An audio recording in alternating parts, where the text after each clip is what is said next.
I want to talk just a little bit about the 1860s rules and strategy. For some of you people who've been around for a while, this will be all old stuff.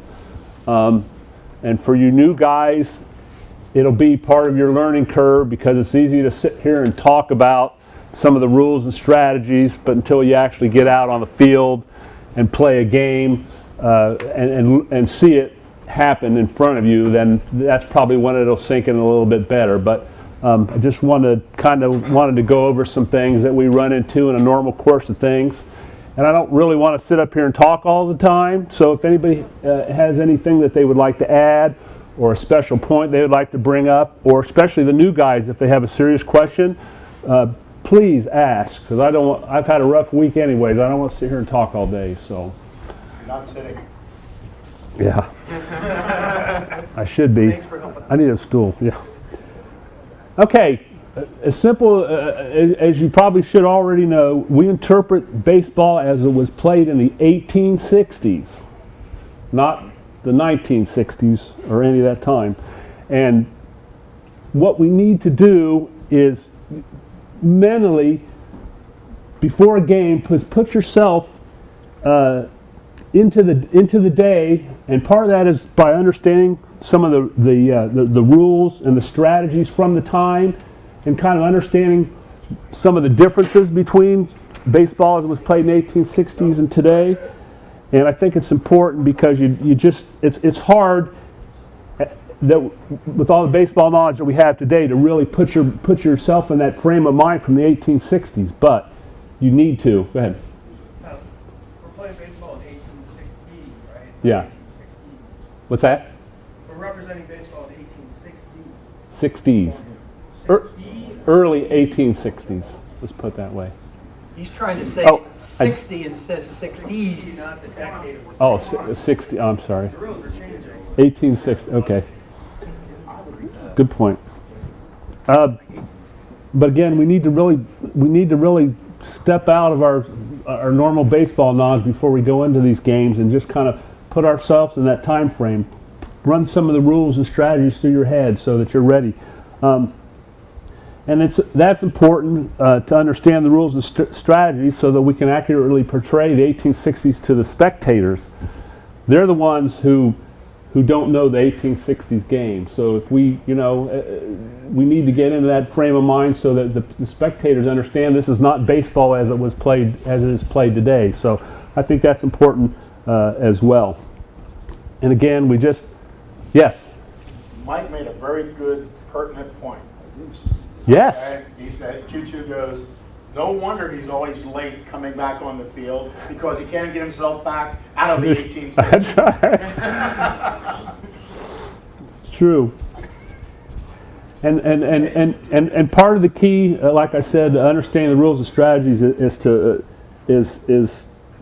be aware of this stuff before it actually happens. Not wait till a play happens on the field before we think, oh, okay, what am I supposed to do now? I think it's important that we know before a play happens what our options are and what we can do. So what I'll talk about now is just some of the things that we encounter through the matches that'll come into play for sure many times.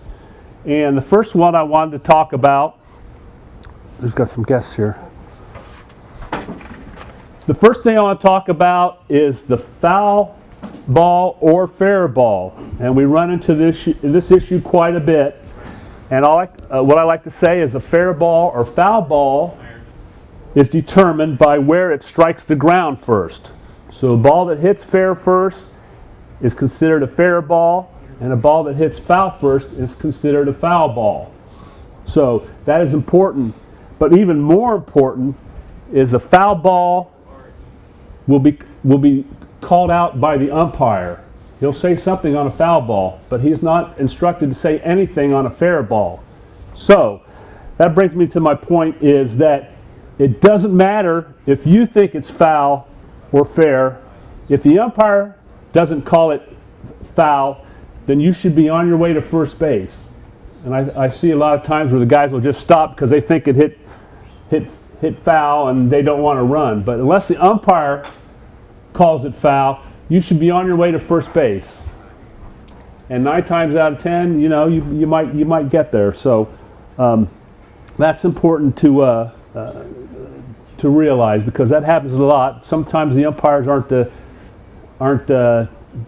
have the best eyesight. Let's put it that way. So, and one of the other things that we encounter sometimes is on a fair foul ball is sometimes it'll hit something that's in foul territory, but the ball will hit the ground first in fair territory. So that makes it a fair ball. And vice versa. There may be a situation where it hits something in fair territory, but it'll strike the ground first in foul, and that would make it a foul ball.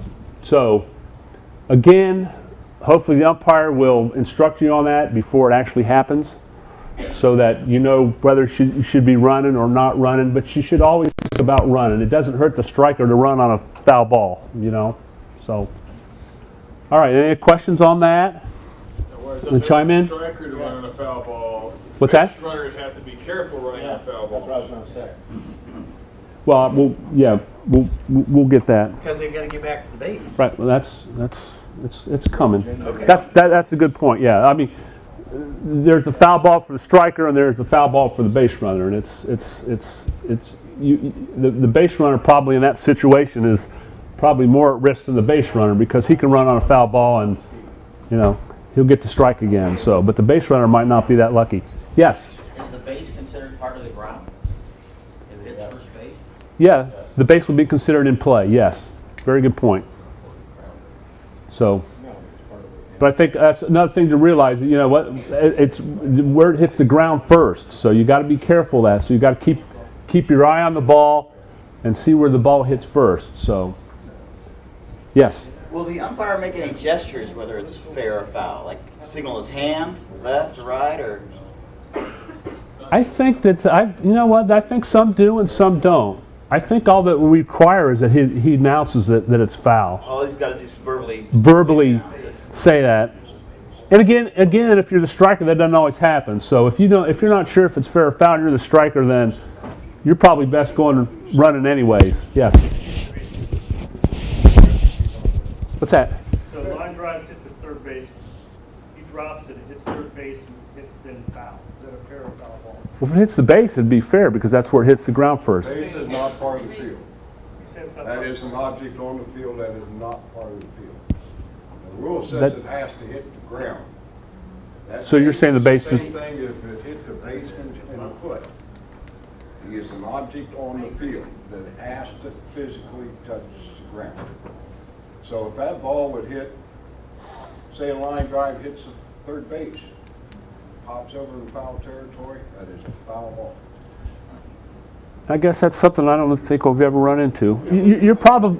Now it's a fair. It's easy to suck in the bag. John, we've typically interpreted objects that are laying flat, stationary on the ground to be part of the ground, whether it be a blanket. Now, a chair, if it lands in a chair, Right. that's not considered ground. But a blanket laying on the ground is considered to be on the ground. That's typically how we've interpreted Like hitting those things. a leaf. Again, that's something I don't think I've ever run into, but it may be a point to look into as far as if the base is actually considered part of the ground or not. So, but the important thing is to just as a striker is to keep your eye on the ball and make sure that you know, you're not sitting there standing at home plate when you should be on your way to first base. Yes.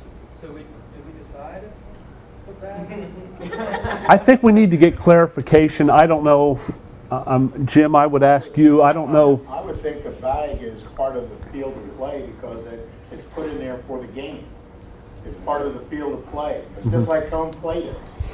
If it hit, not home plate, but the pitchers, if the pitcher's rubber there, it hits that and it's what's called an inbounds foul, it's a fair ball. Ask our historian here what his view. That's never come up. It's just, I think the important thing here, the things that do come up in the game all the time is if the third baseman, a line drive hit to the third baseman, hits his hands, bounces into foul territory, it's a foul ball, even if he was standing fair. If the third baseman's under a pop-up in foul territory, it comes down, hits his hands, and goes into fair territory, it's fair. So that's the play those two Those- are gonna happen. That's what- I don't know what one hit in the bag is, Right, that's one the- in that's a the- that's the 100,000 or what else something, hits the bag first. but let's keep those, I think Right. that's what our points are we need to learn there. And I know some. Down so we can check it in, check in. And I know some of you, there's some of you sneaky fielders out there thinking, well, if it hits the ground first foul, then it's a foul ball, so I can just knock it, have it hit the ground first. That would not have happened. That would have been very, very much considered unsportsmanlike. So when I say a ball hitting a fielder, for instance, it would not be something that he would intentionally direct foul or intentionally direct fair. So just keep that in mind as well. I think we've run into that once or twice itself. Yes. Your situation here also depends on where you're playing, because I know that in Colorado, they play more of a western ball thing, and that's part of the strategy is sometimes to hit it foul, have it bounce, and be able to catch it. Well, I can say that's not part of our strategy. I can say that. Colorado is, We would have considered unsportsmanlike, and it would not have been tolerated. So, okay. Now, the next topic I want to talk about was the foul ball as it concerns the base runner. And I want to start out by saying that the base runners cannot advance on a foul ball. You cannot get an extra base on a foul ball, because a foul ball is considered a dead ball. So if you're a base runner and the ball is foul, you can be put out if the ball is first thrown to the pitcher and the pitcher either goes to the base or throws it to the baseman before you return to the base. Then you would be considered out. You understand that? So it has to go to the pitcher first, but once the pitcher gets it and gets to first base before you do, you'd be considered out. So the key thing to remember is the pitcher can run to the base himself as well.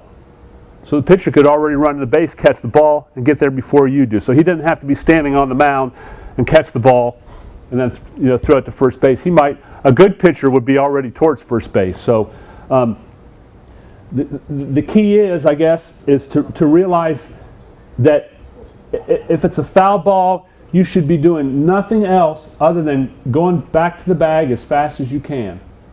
So once the ball is called foul by the umpire, or you see that it's foul, you have no other option but to go back to that base. So don't, as fast as you can as well. So I've seen a lot of situations where the guy just started off, he's halfway down or 3/4 down the way to second base, and he just starts walking back.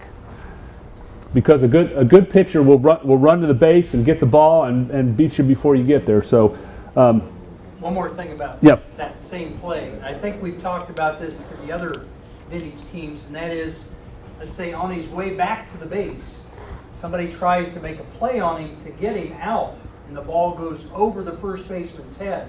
He still can't go to second base. that was my third point. Not advanced at all. So, yes, Is that right? right, yeah. So the ball's considered live. The ball's considered live when the pitcher catches it. But even if the ball's live, he's right. You still can't advance. You still cannot go to second base. And I think they call that no ace, no base. Exactly. No ace, no base. So you don't have any other options. It's real simple. But we get caught in this all the time because guys either take their time getting back or they don't understand that they have to get back, and it happens quite a bit. Dan? No. No, you cannot advance on a foul ball. It's considered a free play for the defense. The defense has no disadvantage in trying to get you out at all. Right. Kurt? And the umpire cannot call it foul. That's why sometimes they delay their call until the ball is actually foul. Because the guy can go out there and try to catch it and hit off him and it goes fair. You have a long fly ball to left field or something like that down the line. You really can't call it foul. You shouldn't call it foul until it's really foul. Yeah. So that's why you should go up to the bag and take a lead and get out there and then keep aware of those. Stay away. Yeah. But certainly when you hear the ball's foul, regardless, if you think if it's foul and you're sure either you're 100% sure it's foul or the umpire calls it foul, you don't have any other choice. But you do have to get back as quick as you can. Well, the other thing too, that if you've made it another base, you don't have to touch that base going back. So in other words, if you run first, you round in second, you can just cut across the infield to get back to first. Right, good point. Good point as well. It's not, modern baseball today, you have to retrace your steps, but back in that day, you don't have to necessarily do that. You can go straight to the bag wherever you're at. So if you're in between second and third and you have to get back to first for some reason, you can straight head back to first base. So you don't have to retrace your steps. One more thing. Yes. You guys, an umpire, that's one of the crucial things you got to remember is one of the few calls that you have to make, and you have to make it clear to everybody. Yell it out, foul. I mean, you got to make it so that they hear that, because there's a lot of confusion sometimes when the umpire mumbles foul or something, and somebody doesn't hear it. Somebody on the other bench says fair, and they thought, and then somebody says, well, I thought he said foul. And he said fair, you know. And there's so make sure you make that very loud and clear as an umpire. So. And it happens. Sometimes the umpire either can't see it or he's not sure of it, and he may not say anything right away. So in that case, all I can say, there's not much you can do other than use your best judgment there. So if at some point he's going to call foul, so you know. And there is no diving back to the bag either. No, you normally would not have. No, I wouldn't think you would dove. So okay, all right. The next thing I wanted to cover was the missed third strike. The only strikes are balls that you swing at and miss. For you new people, a foul ball is not considered a strike. So if you're up there and you hit a foul ball, that's not a strike. But if you swing and miss 3 times, then a different situation happens. And that occurs when a ball that's swung out for the 3rd time and missed, the catcher is obligated, I wouldn't know if the obligated is the word, but the catcher needs to catch that ball either on the fly or the first bounce for it to be considered an out. So the catcher, if you're playing as a behind, you kind of have a responsibility to make sure or try to catch that ball on that first bounce or on that fly to make sure that it's an out. Now, the situation occurs when the catcher doesn't catch it on the first bounce. So you're standing there, you swung and missed, you think you struck out, you're standing there. Well, guess what? The catcher didn't catch it on the first bounce. Well, that brings up a whole new situation, and that automatically turns that ball into a fair ball. So even though you swung and missed, it has become a fair ball because the catcher did not catch it by the first bounce. So you as a striker are obligated to go to first base because it is considered a fair ball. So again, even though you strike out, you may want to be heading towards first base unless the umpire calls the striker out. So in the same vein, as a base runner, you got to be alert too to watch for that play. And when you see where that happens, because if you're on first base and you got a base runner, the striker's heading to first base, guess what? You got to go to second base. Now, I would hope that in that situation, if you were on first base, you would be aggressive enough where you'd see it go past the catcher and you'd be heading towards second base anyways. So again, it's important to keep your eye on the ball. Make sure that if it's caught on the mound, that you get back to your base. But if it's not, you should be thinking about moving to the next base because, you know, just think of a situation where you have maybe guys on first and second as well. Then you got 2 guys that better be keeping an eye on what's going on so that they can take their next base as well. So it doesn't happen that often, but it does happen. And it's kind of a unique situation because, like I said, you think you swung out and you've already suffered that embarrassment, but you know you're not dead yet, as they say. Yes. I don't know if you were going to cover this, but about overrunning first on that. I'll that's in my next section. So you know, it's key to keep your eye on what's going on in front of you. Make sure you're ready. You know, in case somebody's coming to your base and you have to go to the next one. So. Do you have any questions on that? Do you guys understand that, you new guys? Hasn't it happened before we've had bases loaded, somebody swings and misses on the 3rd strike, you could actually get a triple play easily. Right. Just catcher step on home plate. And consider the force is always on, right? So yeah. So it's important that it's important that you keep your mind on the game, like I was talking about. It's important to think about that before it actually happens. If you're a base runner, you gotta. It's not something you think about automatically, but you just gotta remember that, you know, just because a batter strikes out, that doesn't mean you're done as a base runner. You may still have to run, and you know that's a really unique situation, but it does happen, and like I said, it could happen with the bases loaded. If guys aren't running your bases, that could easily turn into a triple play because there's a force out at every base. So, all right, yes. You got that same situation. Say bases were loaded, and I'm playing catcher. I catch the ball off the second hop. I now step on home plate, that fourth runner there is out. So instead of throwing third, I tag the runner there. So that means the other two runners now have a chance to come back. Are they still forced then? The force is always on. Force is always on. Force is always on. So you can go back. Home plate, you got to come a third, so automatically going to tag the runner. The other two are still forced on there. First tag the batter because he has a chance to go. Then step on home, throw a third, triple play. Mine would be like on normal days where now they can go back. And I hope you realize if everybody knows their limitations as a base runner, but I think one of the things that we don't do as well is keeping our eye on the ball and seeing when that ball it does get past the catcher. That is always an opportunity to be aggressive and go to take an extra base, which against some of the vintage teams, some of the good teams, they do that a lot. So we need to get in that same mindset as well. So, you know, any ball that gets past the catcher. After that first bounce, that's always an opportunity to me, especially if you're a swift runner, to go ahead and take that extra base. So that's even another reason why you should just keep your eyes on the ball, see where that ball's going, because it gives you a chance to get that extra base. Tom, before you go on to something else, let's stick with that topic for a second. To emphasize what it means by the force play is always on, because that's what happened here. The situation, bases loaded. So explain what it means by the force is always on. Some examples or something. Well, if the player is forced to go to the next base, it doesn't matter what base you're on. If you have to go to that next base, then you've got to get there before the ball does. So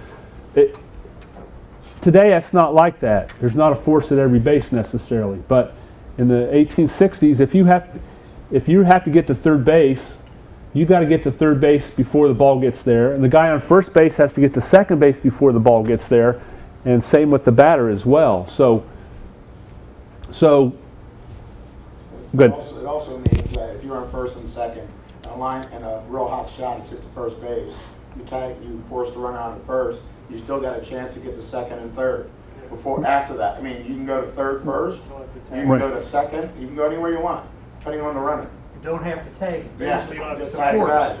And basically, there are no free bases if you're forced. I mean, you have to get to that base before the ball gets there. So it doesn't matter, and it doesn't matter. It doesn't matter what order it's in either. They could throw to second base first, then the third base, whatever it is. You have to get to that. If you're forced, you have to get to that next base before the ball does. So, and we run into that a few times. If you have bases loaded, the catcher bucks the ball, picks it up, tags the runner going to first, somehow is able to tag the runner coming home from third. Doesn't have to. He can just touch the base. He can just touch the base. So the guys that were originally on first and second who are running, can they go back? No. You still have to proceed. They can if they want, but they're going to be forced out at third and second or somebody. Do whatever they want, but they'll be forced. Right. So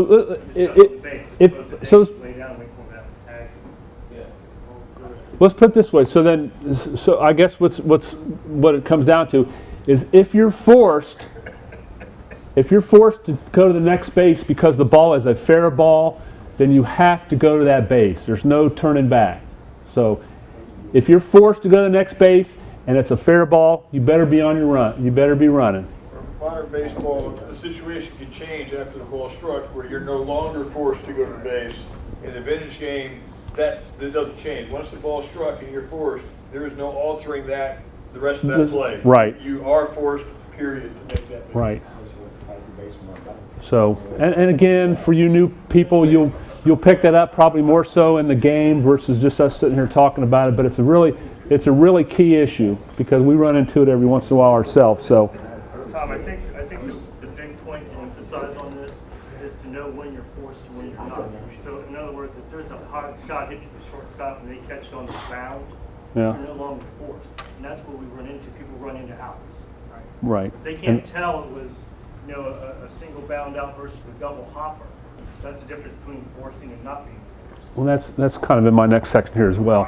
Yeah. But again, it involves you keeping your head in the game and keeping an eye on the ball and understand the situation. So, as a base runner, you got to watch the ball. So, let me move into this. One more topic, and then we're going to have to take a break, and so we can. Okay, I got two more things I want to cover, and you can cover as much as. And these are probably key issues. We probably should have done this. I agree. The first one is the bound balls. And you understand what a bound ball? That's the ball hitting the ground for the first time. Okay. The striker is out if a batted ball is caught on the first bound, either fair or foul. So any ball that bounces first and is caught, that automatically makes the striker out. Nothing else on that one. Now, like we explained before, base runners cannot advance on a foul ball. So again, if it's a foul ball, regardless if it's caught or not, you have to get back to your base. And we already discussed that, so that's something else to remember as well. Now, the base runners on a ball that's caught on the first bound in fair territory are free to advance at their own risk. And that means that they can stay the base that they're currently on, or they can attempt to go to the next base. And this happens a lot, and it happens a lot in every game. So that being said, if you see a ball, for instance, that usually they're hit for distance, and it's going to hit the ground, and regardless if it's going to be caught or not, and you're sure you can make it to the next base, go. So if you're on first base and you see a ball that's going to hit to the outfield, and you know it's going to hit the ground, and you're on first base and you know you can get to second base, go. Because it doesn't matter if he catches it on the first bound or not. You don't have to run. I mean, you can run if you want. So, I see a lot of guys sitting there looking at the ball, pretty sure it's going to bound, and they just sit there and wait to make sure it hits the ground, and they take off. But the smart base runner and the vintage teams that play a lot of baseball, they're just waiting for you to catch that ball on the ground on the first bound, because once they see you're going to do that, boom, they're off to the next base. So or beyond it a lot of times.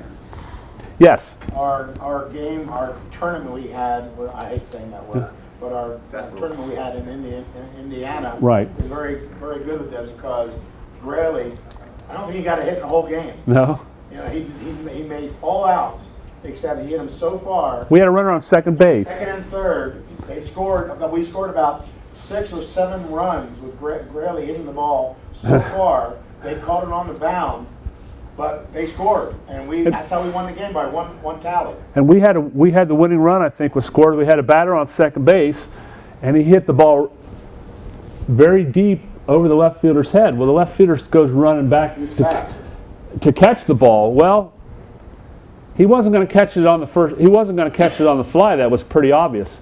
So the base runner on second base, he just takes off. Guess what? The left fielder caught it on the first bounce. But you know what? The runner had already made it home by the time he caught that ball on the first bounce. Wasn't even a play. Wasn't even a play. So, the base runner on second saw that it wasn't going to be caught on the first bounce, and he knew he could go all the way home, and that's what he did. And that's how we scored the winning run, I believe. We scored about 6 or 7 runs that time, the whole game. It was just by one tally. Right. So, yes. One key element with the one bound catch is that the runners do not have to tag the base they can. Take off. Right. If right. If you've let off, you can continue running from there, which is opposed to a fly ball catch. Yeah, again, go ahead. Well, that speaks to, this is something to work on in practice too, but it speaks to the importance. Listen. If you're try to catch on the fly, because even if you muff it, you can still catch it off the bounce. Right. And the runner doesn't get that chance to take that run to the lead, right? Right, and that's kind of a different strategy that I wasn't going to cover, but that's a very good point. As a fielder, you want to. The reason we tell you that you should try to catch the ball on the fly is because that does stop the base runner from advancing on his free will. Now, a ball that's caught in the air, the base runner can still go back to the base and tag up, but as a fielder, we try to tell you to catch the ball on the fly, and that's a perfect reason why, is because once a base runner sees you're not going to catch it on the fly, a good base runner is just going to go. So you get a situation where say there's bases loaded, and you hit the ball to the right fielder, and he's sitting there waiting for it, and you know he's not going to catch it. You might have 3 runners just taking off, and by the time you do catch it or don't catch it, there may be 2 of them score easy, and the 3rd one may be on his way. So that's a good point. It sounds elemental, but know how many outs there are? If there's 2 outs and a deep ball is hit, right, and everybody waits until it lands before they move up the base, right, lost an opportunity. 2 outs, go. But go. Know how many outs there are. Yeah.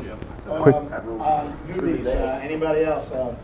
One of the greatest things to do is when the ball's hit high, far, whatever the case may be, look at the person trying to catch it. Don't give it away if they're going to catch it in the air or they're going to wait for the bounce. Look at their eyes. Yeah. They're going to give it away. They really are. So look at them. See if they're getting underneath the ball to catch it in the air. Because if they're not, they're going to catch it on bound. They're getting themselves ready to go any which way but loose. Then run, because they're not going to catch it. All right. Tom's going to make one more point, and then we're going to have to take a break. Okay. The second part of a ball being caught on the bound, I talked about balls that are hit for distance, and those are real easy to judge. I mean, you know, and the fact that the outfielders don't have gloves, sometimes it's impossible. So you should always be thinking about taking an extra base, unless you're sure that guy's camped under the ball and is going to catch it on the fly, because it's hard. But the second scenario is the same situation where you don't have to run if the ball is caught on the first bounce, and that would be a ball that's not hit for distance. So there are certain situations, for instance, when you're on first base and the ball's hit in the infield, or even just past the infield, where it's going to bounce, and you think that, it looks like the fielder may have a chance to catch that on the first bounce, then you're not obligated to go. You know, if you're on first base and the infield pop-ups hit to the second baseman and it looks like he's going to catch it on the first bounce, then you can stay right at that base that you're on. You don't have to run. So, and that situation happens a lot of times as well. So any ball that's not hit for distance, you got to just kind of got to be aware that there's a chance that you can just go back to your base and not worry about it. Now, unfortunately, you don't always know if the fielder is going to make a clean catch or not. So there are, granted, there are going to be some situations where you're kind of in no man's land while you're sitting there. You're not sure if the guy's going to catch it on the bound or not. So in that situation, you need to use your best judgment, because there are just certain situations that it's impossible to know if he's going to make that catch. There is no infield fly yet. And there's no infield fly, so you know. So there's certain situations where, you know, you might take off, and that might be great. He might miss it, and you might get the next base. But on the other hand, he might catch it, and not much you can do. Last question. Yes. I was just going to say, for the new folks, that's a really important rule, because that's something I feel like it happens a lot when you're on first, and there's that short little hit, you know, infield fly, whatever, and it's very easy to jump or to lunge and try to go to the next base, and you end up making a mistake. You know, it's always embarrassing to make a base running mistake. So And I we- think that's one thing to always have in your head when you're standing on Right. first. Be prepared for that play, because my reaction is always to go. And that's one where you have to have a little bit of restraint. But again, you need to be aggressive. But in that situation, it's hard to be aggressive. You're right. It's hard to be aggressive, and aggressive probably gets you in trouble more than it doesn't. So in that situation, you might just have to suffer your fate. You might just go back to your base and take your chances there. One of the reasons for having practice for the next 4 weeks, so we can practice these kind of things. So please come to practice so that we can go over these things again. There's a lot more things that I know Tom wanted to talk about, Yeah. but we just are limited in our Can you give me 5 minutes? No, we've got to get going. So, thank you Okay. for doing all that. Good job. Appreciate it. Don't overrun first base. We have about 3 minutes break, and that's it. Come on.